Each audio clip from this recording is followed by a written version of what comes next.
تازه او مهم خبر ډاکټر عبدالله غواړي 15 طالب بنديان خوشي کړي اما سربېره پر دې اشرف غني نه غواړي 15 طالب بنديان خوشي کړي نو دا چې عبدالله والي غواړي طالبان آزاد کړي او دا چې اشرف غني والي نه غواړي طالب بنديان آزاد کړي ټول معلومات هم دی ویډیو کې نو ویډیو تر پایه پورې وګورئ او که زموږ چینل هم نه سبسکرایب کړئ چینل له سبسکرایب کړئ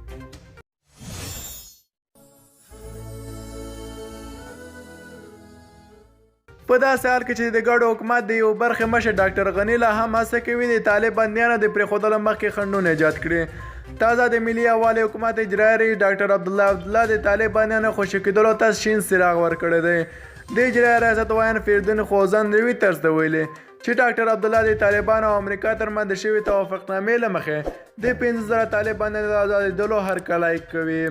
خوزن ویلي د خپل مزید دوه اړخیز باور جوړونې لپاره اړینه ده تر څو دغه زندانیان بې له ځنډه او په خپل ټاکلي وخت کې چې هوکړه پرې شوې آزاد شي رویټرز خبري اژانس د ښاغلي خوزن له خولې لیکلي موږ باور لرو چې له اوږدو خبرو وروسته د هوکړې مسوده کې ټول موضوعګانې د دواړو خواو له لورې منل شوې ده نو له همدې د سولې هوکړه کې شیان باید بې له ځنډه عملي شي یک تلویزیون هم د خوزن له قوله یاد خبر ورکړی چې ویلي دی د 15 طالب بندیانو او د افغانستان د زر سرتیرو خوشي کېدل اړین دي بل خو بیا سرچینې وایي چې ډاکټر غني له هم له امریکا څخه د یو سیاسي امتیاز د ترلاسه کولو په موخه